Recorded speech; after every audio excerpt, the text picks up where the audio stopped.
My God, my mummy is all set. അമ്മേ, അമ്മയുടെ കല്യാണത്തിന് അമ്മ ഇത്ര ഒരുങ്ങിയിട്ടുണ്ടോ അമ്മേ? എന്റെ അമ്മയുടെ കല്യാണത്തിന് അമ്മ ഇത്ര ഒരുങ്ങിയിട്ടില്ല. ഇതാണ് ശരണ്യ ജരീഷ്, ഞങ്ങളുടെ മേക്കപ്പ് ആർട്ടിസ്റ്റ്. ശരണ്യക്ക് സ്വന്തമായിട്ട് തൈക്കൂടത്തല്ലേ ശരണ്യ? ഒരു സ്റ്റുഡിയോ ഒക്കെ ഉള്ള ആളാണ് കേട്ടോ. ഞാൻ ഇങ്ങനെ ഒരു ആഗ്രഹം പറഞ്ഞപ്പോഴേ എനിക്ക് കോസ്റ്റ്യൂം ആരുടെ അടുത്തുനിന്ന് വാങ്ങണം, എൻ്റെ കോസ്റ്റ്യൂം എവിടെ നിന്ന് വാങ്ങണം തുടങ്ങിയുള്ള എല്ലാ കാര്യങ്ങളും പറഞ്ഞു തന്നത് ഈ ദേഹമാണ് കേട്ടോ. എന്തെങ്കിലും പറഞ്ഞങ്ങനെ പേടിക്കല്ലേ.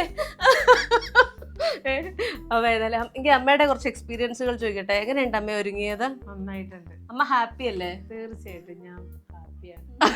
ഇങ്ങോട്ട് നോക്കി പറ. ഈ അമ്മേനെയാണ് നിങ്ങൾ അന്ന് എന്റെ വീഡിയോയിൽ കണ്ടത്, തുള്ളിച്ചാടുന്നതും ഡാൻസ് കളിക്കുന്നതും ഒക്കെ. ഇപ്പൊ കണ്ടോ, ക്യാമറ ഓൺ ചെയ്ത് കഴിഞ്ഞാൽ ഇത്രയേ ഉള്ളൂ. എന്തെങ്കിലും പറ അമ്മേ, പറ. വളരെ ഹാപ്പിയാണ്. ആ, എന്തുകൊണ്ടാ അമ്മയ്ക്ക് ഇങ്ങനെ ഒന്ന് ഒരുങ്ങണം എന്നൊക്കെ തോന്നാനുണ്ടായ കാരണം? പറ അമ്മ, എന്തെങ്കിലും പറ അമ്മ. എന്റെ ബ്ലോഗ് കല്യാണത്തിന് ഒരുങ്ങിയില്ല, കാരണം ഓടിപ്പോകുന്ന ഒരു കല്യാണം ആയതുകൊണ്ട് കല്യാണത്തിന് ഒരുങ്ങിയില്ല. അപ്പൊ പിന്നെ ഇപ്പൊ ചുമ്മാ ഒരു രസം. എന്റെ കല്യാണ സമയത്താണെങ്കിൽ 6 വർഷം മുമ്പായിരുന്നു. അപ്പത്തേക്ക് ഇത്രയും ഒരുങ്ങണമെന്ന് ഞങ്ങൾക്ക് അറിയില്ലായിരുന്നു. അതുകൊണ്ട് അപ്പോഴും അത്രയൊന്നും ഒരുങ്ങാൻ പറ്റിയില്ല. ഇപ്പൊ അമ്മേനെ പരമാവധി എന്നെ കൊണ്ട് പറ്റുന്ന എല്ലാ രീതിയിലും ഞാൻ മേക്കപ്പ് ചെയ്തിട്ടുണ്ട്.